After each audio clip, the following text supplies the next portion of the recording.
On est jeudi le 13. Ouh, c'est-tu dangereux, ça? Il y a un chat noir, quelque chose, hein? Attention, on va faire une vidéo sur avec ça. Mais cette vidéo-là, elle est réelle et c'est l'épisode 1578. Bienvenue en prenant votre café. On va parler de Mark Cartney et le Buy Canadian. On va parler du contrôle des loyers. Il y a une seule province qui n'a pas de contrôle des loyers au Canada. Pensez-y, ça serait laquelle? Coca-Cola et son annonce AI. Soraya parle beaucoup, mais elle ne prend pas grande décision. C'est sûr qu'elle vient d'arriver, mais quand même. Hein? Sourpuss déménage au Canada. Au Canada. Qui dit toujours non dans notre échiquier politique? Tout le temps. Tout le temps, tout le temps, tout le temps.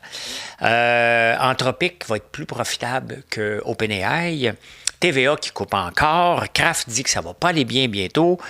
Ça, c'est une bonne nouvelle. Stingray, ça commence à être un fleuron. Là. Attention, attention, attention. Vient d'acheter une méga compagnie. Lily, que ça va très, très bien. Un autre fleuron qui disparaît, Saunders. Le Bitcoin a de l'eau dans le gaz, hein, ça ne monte pas à côte tout à fait. Et savez-vous qu'en Slovaquie, il y a une limite pour marcher sur les trottoirs. Il ne faut pas marcher plus vite que cette vitesse-là, mais je vais vous le dire dans les insolites.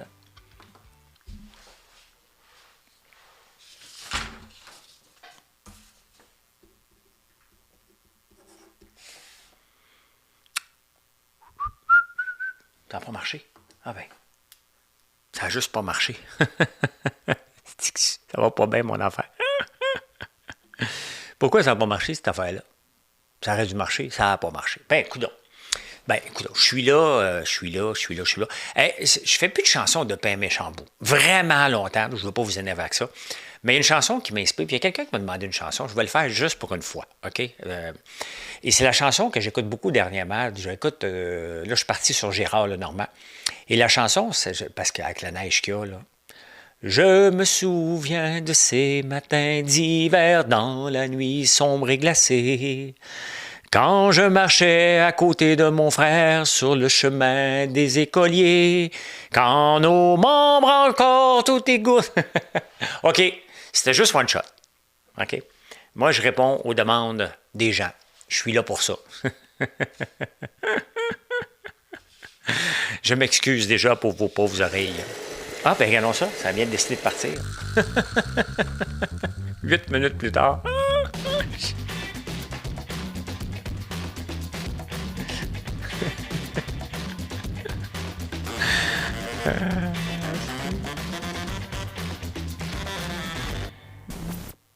C'est la joie.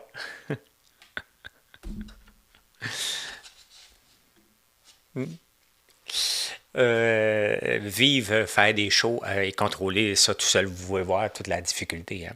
Bon, on commence ça. Coca-Cola et l'intelligence artificielle. L'année passée, on fait une pub qui était relativement très, très bonne. Le monde a chialé, mais c'était vu par des milliards de personnes. Et là, ils reviennent. Puis ils travaillent sur la nostalgie. Et le Coca-Cola peut travailler sur la nostalgie. Ça fait quoi, 100 ans qu'ils sont là? J'ai compris de travailler sur la nostalgie parce que c'est les vidéos que vous aimez le plus quand j'en fais, moi. Puis c'est les vidéos qui me rejoignent le plus, moi aussi. On aime la nostalgie, on aime les histoires, on aime le temps passé. Ça nous rappelle, on aime ça se souvenir quand j'étais jeune. Hein? Donc, Coca-Cola table là-dessus et ça fonctionne. L'année passée, des milliards de personnes. Et l'intelligence artificielle, elle avance beaucoup. Ça permet de faire des vidéos qui autrement coûteraient une fortune. Une fortune. Fait que oui, la nostalgie, elle paye. Je ne dis pas que ça paye pour moi, là, mais ça paye en vue, en engagement sur les réseaux sociaux. C'est les vidéos que vous aimez le plus. Que vous aimez le plus. Et en parlant de réseaux sociaux, ça n'a pas de bon sens. Ça n'a pas de bon sens. Je suis rendu 6e au monde sur Sora. Ceux qui ne connaissent pas Sora, là, je ne veux pas vous énerver avec ça, là. Mais je vais vous montrer de quoi. Je vais vous montrer de quoi. Mon ordi est tellement slow, là, ça n'a pas de bon sens.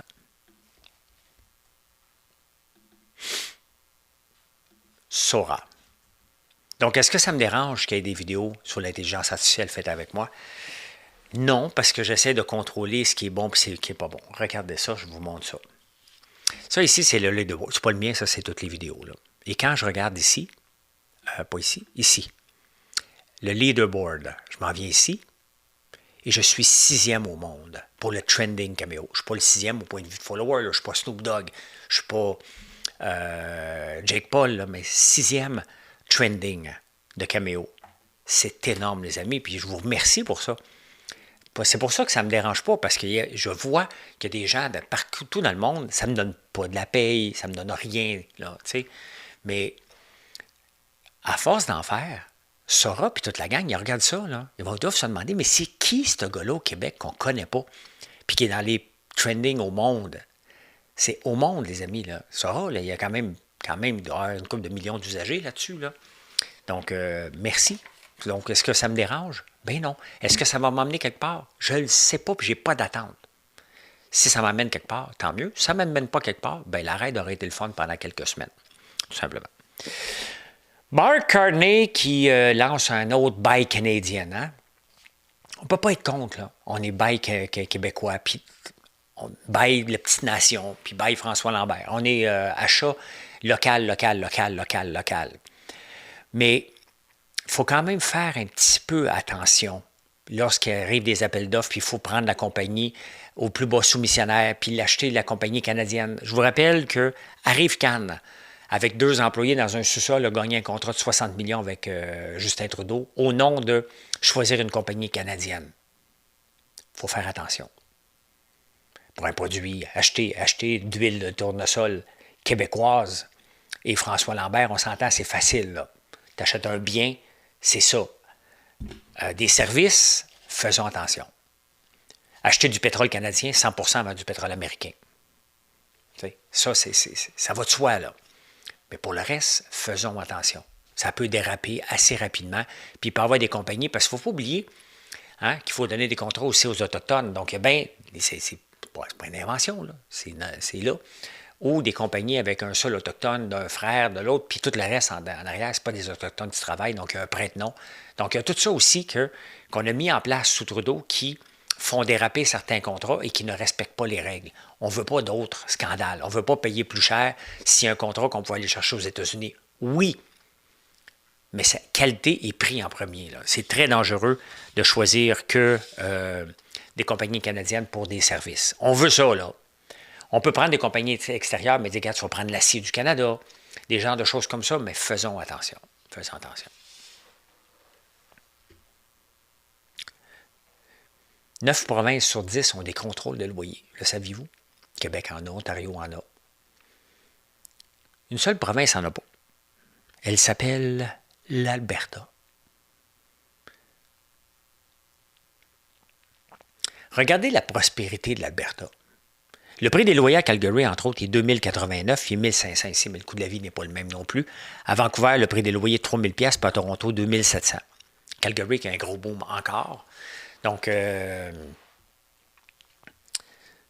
de contrôle des loyers. On fout la paix aux gens. Il n'y a pas de taxe provinciale. On fout la paix aux gens. Le moins d'interventionnistes possible. Et ça fonctionne. Il n'y a rien de pire que venir jouer dans les loyers. Ça limite qui veut investir.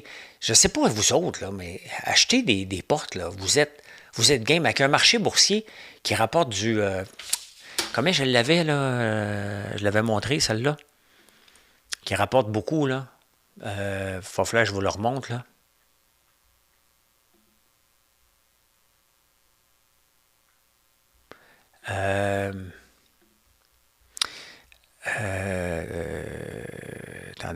Attendez un peu, je l'avais ici. Historique, je l'ai dessus encore, Rainbow Wool. Grindr, non, je me souviens pas. Faut que je le retrouve, mais le marché boursier a rapporté du 17% en 15 ans, le Nasdaq. Pourquoi, dans ces conditions-là, vouloir aller louer des portes avec toutes les contraintes, les régies d'un tel, les patentes, toutes les patentes? Moi, ça ne m'intéresse pas. Vous allez voir la bourse encore tantôt. Là. Ça ne veut pas dire qu'il va pas y avoir un crash. Un crash immobilier, il y en a aussi, puis des lois d'intérêt qui augmentent aussi. Là. Chacun fait son choix d'investissement. Là. Mais quand tu regardes, faire un investissement dans l'immobilier, ça va. Faire un investissement avec des règles gouvernementales qui n'en finissent plus, là, c'est un autre paire de manches.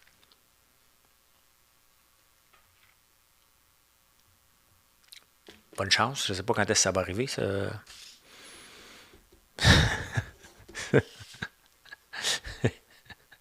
On est au Québec. Ça va peut-être arriver à un moment donné. Ça arrive.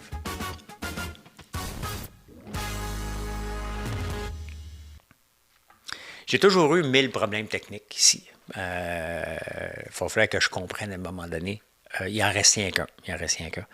Hey, Soraya Martinez, notre nouvelle mairesse qui avait promis de tout régler en 10 jours, hein, la grève des transports. Là, en ce moment, elle ne donne pas d'argent. Elle a les moyens de dire, regarde, on va donner plus d'argent à STM. Elle dit, négocier ensemble. Les STM, la seule chose qu'ils veulent, là, c'est plus d'argent. Là, ils ont arrêté de faire la grève, les employés d'entretien, là, parce qu'il n'y avait pas le choix. La loi est là, la loi 14. Et est-ce qu'on avait le choix de passer une loi? Ben non. Les syndicats, regardez, 91-93% des grèves ont été au Québec depuis un bout de temps au Canada. La plupart des grèves sont ici. Les syndicats ont exagéré sur leurs dépenses, donc ça prenait une loi pour contrôler leurs dépenses, ça prend une loi pour encadrer le cadre de la grève. Tu sais, à un moment donné, il faut qu'on comprenne quelque chose dans notre société. Ce n'est pas parce que tu rentres dans une entreprise qu'on doit te donner tout pour le restant de tes jours. Là. Il y a une limite à payer. On a vu les conditions de travail, on les a regardées ici, des employés d'entretien de la STM, puis les chauffeurs d'autobus aussi. On a tout vu ça. On a vu qu'ils ne sont pas tout nus dans la rue. Là. Donc, à un moment donné, là, si tu veux gagner le salaire d'un médecin, bien, retourne à l'école et va étudier comme médecin. Si tu ne veux pas être médecin ici, va étudier en Ontario. Tu sais, on a toujours le loisir. S'il y a des médecins ici qui sont prêts à partir du Québec pour aller en Ontario parce que les conditions de travail ne les intéressent pas, ils ont le droit. Si les conditions de travail des employés de la STM ne leur font pas plaisir, ils ont le droit de partir, puis ils ont l'obligation de partir à un moment donné. Ça se peut qu'on dise, là, on est arrivé au maximum. On ne peut pas vous en donner plus. C'est that's it, that's all. Puis c'est bien correct. Puis il y a des employés qui vont dire, ben moi, je m'en vais. Ben partez. C'est normal. De quoi qu'on a peur qu'un employé parte? À quel moment qu'on est obligé de tout donner tout le temps? Parce qu'on a des mauvais gestionnaires qui ont peur d'affronter pour dire, ben regarde, c'est ça que je t'offre. Il n'y en a pas d'autres, c'est ça. C'est pas une dictature, c'est la capacité de payer. Vous êtes surpayé, vous avez des vacances que les autres n'ont pas, on ne vous en donnera pas plus. C'est bien correct. C'est normal. Donc, puisqu'ils ne comprennent pas ça, on est obligé de mettre une loi.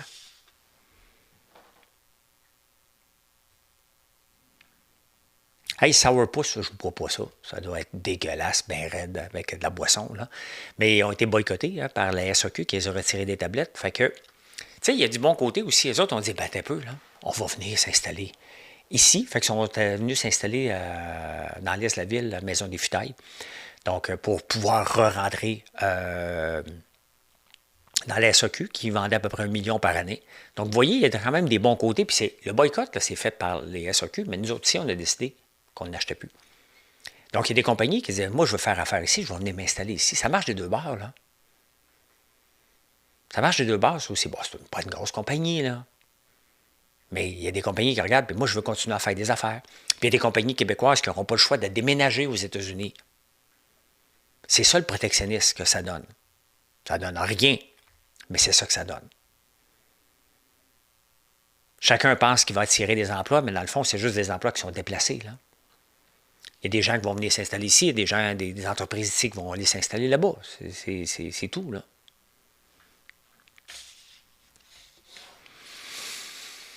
En parlant de la loi 14, hein, quelle partie inutile dans l'échiquier provincial Québec solidaire?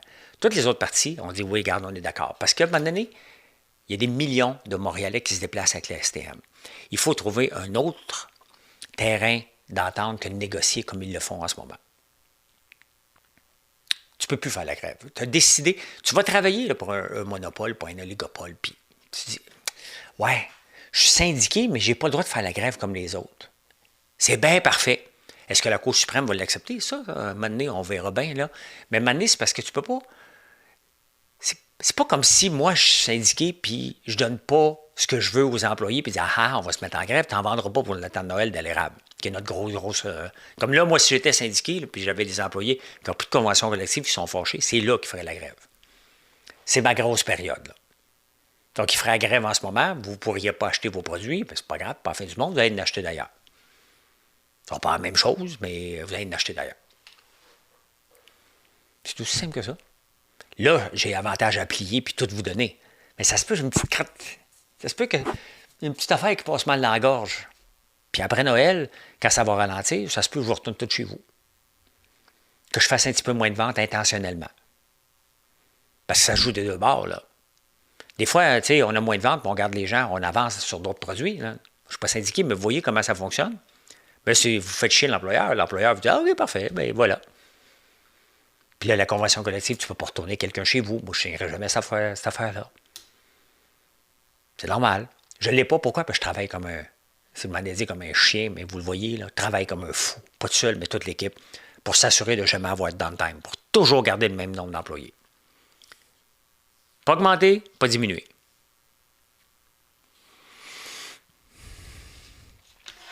Québec solidaire dit toujours non. Eux autres, les travailleurs, c'est leur importance. Ils servent qui? On s'en calisse. C'est ça, Québec solidaire. Ce qu'ils disent là, à l'ensemble de la population, là, je me calisse de vous autres bien raides. Il y a 2000 travailleurs qui sont en danger, puis moi, c'est eux autres. Je suis un parti des travailleurs. Puis pour montrer que je suis inutile, puis avoir du temps d'antenne, je vais juste chialer contre le Parti québécois. C'est payant, ça. Ça sert à quoi, ce parti-là?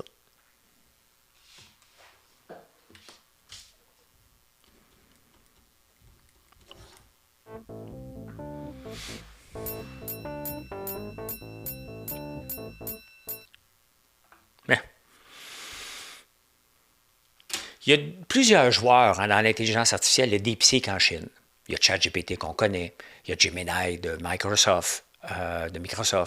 Il y a Grok de Elon Musk, de XAI. Et bien entendu, il y a ChatGPT. Puis peut-être vous connaissez un petit peu moins Claude.ai, qui est Anthropic, qui fait beaucoup de code. Si tu as beaucoup de code à faire, c'est comme le joueur. Et la beauté, c'est que les entreprises l'utilisent beaucoup. Les entreprises payent, parce que s'ils peuvent couper un employé ou deux avec Claude qui fait du code. Donc, eux autres ont pris cette tranche entre là. Anthropic, qui est, entre autres, Amazon a investi beaucoup là-dedans. Donc, ils calculent que, avec les données qu'ils ont, parce que c'est rien de tout à fait de public, là, mais avec les données qu'ils ont, Anthropic serait profitable en 2028 et ChatGPT en 2030. C'est dans 5 ans, ça. Et la chose que j'ai le plus peur à la bourse, c'est de voir débarquer un ChatGPT, un OpenAI qui débarquera à la bourse l'année prochaine. Ça faisait 4 ans de soubresaut parce qu'il ne serait pas rentable. Et ça, là, à un moment donné, c'est parce que les gens veulent voir de la rentabilité. Là. Quand ils vont voir les pertes énormes, là, tu sais, ça a pris du temps avec Amazon fasse de l'argent. Là. Ça a pris presque 20 ans. Là. Donc, c'est normal avec tous les investissements qu'ils font. Mais regarde, comme les vidéos Sora, il va falloir les monétiser aussi. Comment qu'on va monétiser ça? Comment ils vont monétiser ça? C'est pas évident, mais c'est 2030 qu'ils espèrent être rentables avec les données qu'ils ont en ce moment. Quand même, hein? Ça prend des poches pleines et ça prend une vision. Puis, mais on va voir quels produits qu'ils vont développer, là. Il va en avoir à tous les 3 mois, pensons qu'il va y avoir une révolution. C'est à peu près ça dans l'intelligence artificielle. À tous les 3 mois, il y a une autre compagnie qui arrive avec quelque chose de fantastique, d'exceptionnel. On ne sait pas quoi. Mais il va y avoir de quoi. Hein? Le groupe TVA, qui avait coupé l'autre jour 3 pouces, ça m'a fait les nouvelles, là, c'est 87 pouces. Hein? Puis il coupe de plus en plus parce que il y a trop de gens. Il y a trop de gens. Regardez, aujourd'hui, j'ai été tourné, on va se le dire, quand je regarde toute l'équipe, c'est gros, là. Est-ce qu'on pourrait réduire, avoir moins de choses de caméra? Est-ce que c'est si important d'avoir un grand jeu de caméra? Est-ce que ça peut se contrôler d'un studio? Ils sont tous en train de penser à ça. C'est bien évident, là. Il faut qu'ils réduisent les coûts. Radio-Canada n'a pas ce souci-là parce qu'ils ont de l'argent plus que les autres. Mais les entreprises privées comme TVA doivent couper, doivent trouver des solutions pour avoir moins de monde et plus être automatisé. Bien, c'est le cas, entre autres. Entre autres, il y a des gens dans les régions qui sont coupés. Et ça fait toujours mal, mais c'est la réalité dans laquelle une entreprise privée vit aussi. Il faut le savoir. Ils ont fait de l'argent. Maintenant, comment ils vont faire pour en faire d'autres? Les journaux ne se sont pas renouvelés, puis la télévision ne s'est pas renouvelée non plus. Pas évident. C'est pas évident, mais c'est le rôle d'entrepreneur. C'est le rôle de Pierre-Carl Péladeau de trouver des nouvelles façons. Hein. Hey, Kraft annonce que, merci Pascal, que ça va aller moins bien en 2026. Et on va aller voir ce que ça dit sur le titre. Lorsqu'un président annonce que ça va aller pas mal moins bien, ben, ça reste pas mal stable. Les résultats sont là quand même, mais regardez, ça reste stable un peu. Là. Si on regarde depuis 2023, même si on regarde sur 5 ans, Kraft et Heinz là, sont ensemble. C'est une entreprise qui a perdu 50 de sa valeur. Là. Ça vaut quand même 30 milliards, là, mais ça en valait 60 milliards. Là. Donc, ils sont profitables. Ils ont toujours regardez le dernier trimestre. Les earnings, une petite surprise, mais les revenus, c'est une compagnie qui est bien gérée parce qu'ils ont moins de revenus, mais plus de profitabilité. Et c'est ça. C'est ça qu'il faut regarder hein, dans les entreprises qui utilisent l'intelligence artificielle, qui apprennent à gérer, à avoir moins d'employés. Ils ont moins de ventes, mais plus de profitabilité. Et c'est mon défi là, dans le prochain mois pour Noël, de ne pas être obligé d'embaucher 30 employés pour un mois pour être capable de fournir et juste créer de l'emploi pour créer de l'emploi pour seulement un mois. Ça nous arrive régulièrement et cette année, c'est le challenge qu'on a pour pas que ça arrive. Là. Donc, voilà, ben, c'est ça que ça donne, hein, mais quand même. Hein. Les détaillants d'ici font moins de 10 des ventes en ligne et ça peut bien chialer. On chiale contre Shein, on chiale contre Temu, on chiale contre toutes les plateformes étrangères. Eux autres sont 100 en ligne, puis sont populaires. Les détaillants d'ici, seulement 10 le sont en ligne. Les consommateurs veulent consommer en ligne. Arrêtez de dire, il y a un article de Woman's, Andréane Omarki, que j'aime beaucoup comme entrepreneur. Elle a pris le virage de la boutique. Elle a le droit, elle a commencé en ligne, elle a pris le virage boutique. Ça y appartient. Mais il reste que les gens veulent consommer. Si Shein est le 97e site au Canada, les gens consomment sur Shein. Comment tu peux les faire consommer sur ta plateforme? Bien, c'est ça. Le marché en ligne, il est là pour rester. Regardez là derrière vous, là, j'ai des capsules Nespresso. Pourquoi? Parce que ma machine est cassée. Je ne me suis pas déplacé, je les ai commandées. J'aurais pu me déplacer, je regardais où ce qu'ils en vendaient, puis là, je disais, il faut que je me stationne, que j'aille là. Ben, pourquoi je le ferais? On va l'avoir le lendemain. Shein, c'est un petit peu plus long, là, mais dans 2-3 jours, 4 jours, une semaine.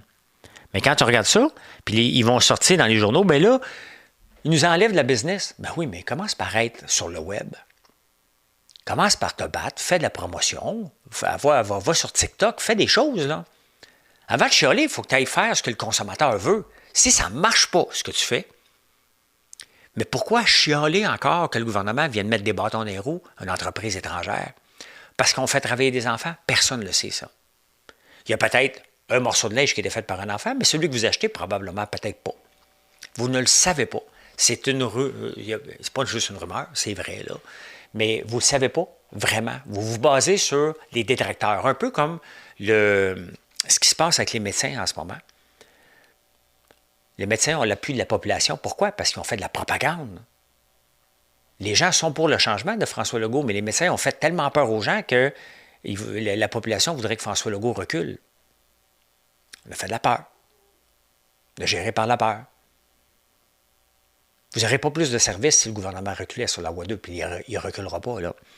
Donc, ben c'est ça. Les détaillants d'ici ont juste à se regarder le nombril pour ça, pour voir pourquoi que ça ne marche pas. Parce qu'ils veulent attirer des gens sur la rue Sainte-Catherine? Bonne chance, c'est toujours démoli. Puis c'est dur, ce stationner-là, en ce moment. Là. Hey, Stingray qui appartient à Éric Boyko. Stingray qui avait été... Éric Boyko qui avait été avec Alexandre Taillefer hein, pour lancer Karaoke, donc l'ancêtre de Stingray. Bien, c'est le mot dit bonne nouvelle. Stingray vient d'acheter TuneIn. TuneIn, ça vient avec votre téléphone, je pense. Ou j'allais downloader à un moment donné. Là. Mais tu peux écouter à peu près tous les postes de radio dans le monde. Bien, Stingray vient de l'acheter pour 175 millions. Donc, l'action prend 14 de Stingray. On peut commencer à parler de Stingray tranquillement d'un fleuron. On aime ça trouver des fleurons, là, mais c'est l'entreprise qui a le vent dans les voiles. Donc, c'est tous les postes de musique que vous avez sur votre téléviseur, entre autres, ou dans les centres d'achat. C'est beaucoup eux autres.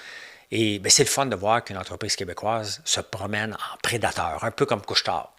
Donc, quand on voit l'entreprise québécoise qui est achetée, là, bien, dites-vous aussi qu'il y a des prédateurs, comme Stingray, qui passe son temps à acheter un paquet d'entreprises. C'est ça aussi. C'est donnant-donnant. Là. Puis là, on le voit que c'est intéressant de voir ça et que ça se passe ici, tout simplement. Sanders, hein? Là, allez pas acheter ça. Là. Moi, vous le dis tout de suite. Là. C'est rare, je fais des recommandations, j'en fais jamais. Cette entreprise-là a déjà valu 1 milliard. Elle vaut en ce moment 2,3 millions.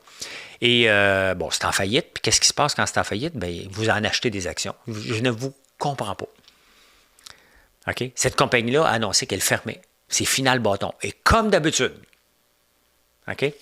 Comme d'habitude, l'action descend 13 cents et il y a des gens qui l'achètent pour 17 cents. Ça va tomber à zéro, là. C'est terminé, Sanders. Il y avait un gros deal avec Marriott. Sanders, c'était un peu comme Airbnb, mais il y avait leur propre building. Ou dans des hôtels. Ils faisaient des deals avec Marriott, puis c'était Sanders qui le gérait. Donc, c'était un peu ça, le vite fait. C'est une compagnie montréalaise. On l'avait déclaré un fleuron. La caisse, Investissement Québec avait mis 30 millions. Qu'est-ce que Investissement Québec fait dans une entreprise comme ça? Pas d'affaires là-dedans, pantoute. Pantoute. Bref, ce matin, elle était à 13 cents, elle a monté à 17 cents. Vous êtes malade en tête. Si vous n'avez d'acheter, je vous juge. Parce que vous allez perdre votre argent, ça va retomber complètement. À chaque fois qu'il y a une annonce de faillite, peut-être parmi vous, peut-être pas personne d'entre vous, vous vous lancez sur cette compagnie-là en pensant qu'elle va le remonter. Ils ont annoncé, c'est terminé. Ils ont de la dette à côté dans le tapis, c'est terminé. Final bâton. Ça arrive une entreprise qui ferme. J'en ai autre, une amie connaissance qui m'a écrit pour dire François, ça fait 15 ans que je suis dans tel domaine. Ça ne va pas aussi bien. C'est dans le vélo. Et il dit cette année, c'était catastrophique. On pense que la ville de Montréal, elle capote sur les vélos, mais il s'en vend moins. Et il dit on est obligé d'acheter longtemps d'avance, problème de cash flow, il dit on est obligé de fermer après 15 ans. C'est cruel, là. Mais Sanders, c'est ça. Donc, pendant ce temps-là, vous en achetez. Achetez-en. Allez, on continue ici. On va aller voir Eli Lilly parce que Eli Lilly va avoir un deal avec Trump year to date. Regardez, la progression, ça descendait. Et là, ça va, le prix des médicaments va baisser avec TrumpARX.com. Là. Et pourquoi le prix descend? C'est le volume. Pourquoi le prix monte, excuse de l'action? C'est une question de volume. Ils vont faire moins d'argent par pilule, mais ils vont en vendre à tonnes des pilules pour maigrir. Donc, et l'action, prend... écoute, elle valait 635, elle en vaut 1018. 635, là, c'est au mois d'août.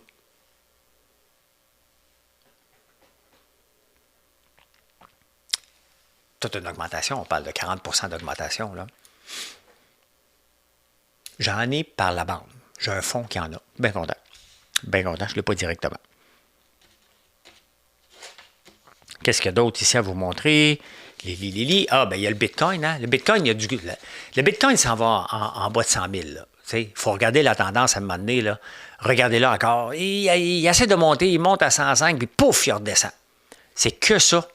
Et regardez l'écart sur le Bollinger Band aujourd'hui. C'est un grand écart. Vraiment, il fait la split. Là, mais la split vers le bas. Il glisse vers le bas, il est sur une pente. Il n'y a rien qui le retient. Il n'y a pas comme de nouvelles. C'est pas la fin du Bitcoin. Là.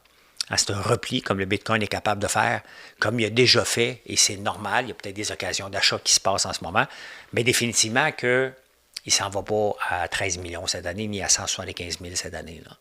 Il y a une consolidation qui se passe en ce moment par rapport à ça. Et les marchés, écoutez, vite fait, le Nasdaq, on peut dire qu'il fait du surplace, et le Dow Jones, une deuxième journée où le Dow Jones fonctionne à plein régime. Donc, un autre 1% d'augmentation. J'ai beaucoup de titres dans le Dow Jones, donc je ne me plains pas. Du tout. Et la technologie ne peut pas toujours tirer. Hein? Des Merck, des Lilly, des gens d'autres types de compagnies, Caterpillar. À un moment donné aussi, il y a des bonnes nouvelles dans le marché. Malgré qu'on a peur du marché, le marché nous surprend à chaque fois.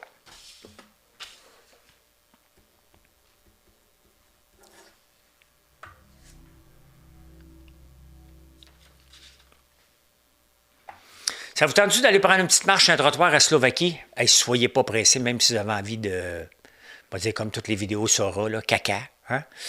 C'est plus permis maintenant de marcher à plus vite que 6 km/h en Slovaquie. Pourquoi? Je n'ai pas fait mes recherches, mais c'est la risée des réseaux sociaux partout dans le monde. Pas le droit de marcher. Mais quel vieux schnook a décidé, ou vieille schnook, ou quel jeune a décidé, parce que je peux voir, moi, en entour d'une table, là. Bon, là, ils parlent leur langage. Là. Oui, mais là, 6 km/h, OK, on vote. Il y a quelqu'un, un moment donné, qui a marché vite pour aller aux toilettes, puis il a frappé quelqu'un. Excusez, c'est parce que je vois des centaines de vidéos de pipi caca poil, là, fait que ça m'affecte un peu, moi aussi. Hey, est-ce que la fin du keyboard sur le clavier? J'utilise de plus en plus la voix pour m'aider à écrire des textes. J'écris mon texte, je le donne à ChatGPT, il le corrige, je reparle avec la voix. Donc, de plus en plus, je passe des commandes avec la voix aussi. On s'échange des voicemails de plus en plus. On pense que la génération alpha, d'ici 2028, la voix va prédominer sur l'utilisation du keyboard. Est-ce que ça va disparaître complètement? Ben, c'est possible. C'est possible. Moi, ça ne me dérangerait pas. Et en terminant, un sondage Netflix. Ben oui, ils font des sondages, eux autres, toi. Sur les rêves, probablement pour avoir des films là-dessus. Là. Moi, je ne rêve pas beaucoup. Mais vous autres, ma gang de vlimeux, vous rêvez un petit peu, hein? 22 % d'entre vous, vous rêvez que vous trompez votre chum ou votre blonde. 22 % Tu sais, quand on dit qu'un rêve, ça ne raconte pas, là, on commence à comprendre pourquoi. Là. Pourquoi tu as rêvé? Un rêve, ça ne se raconte pas. Je pense qu'on le sait pourquoi maintenant. Et 12 % d'entre vous, vous rêvez un cauchemar que vous vous ramassez tout nu en public. Puis après ça, toutes sortes d'autres affaires, là, qu'un décès ou whatever. Mais les plus dominants, c'est vous rêvez de tromper votre conjoint ou votre conjointe. Hein? Un rêve, ça ne se raconte pas. Oui, oui. C'est quand c'est drôle, vous avez le goût de le raconter en tabarnouche. Hein? Mais quand c'est... Quoi, tu as rêvé cette nuit? Oh, ça ne se raconte pas. On le sait. On va le savoir maintenant. Et l'autre peur que vous avez, c'est de vous ramasser tout nu en public.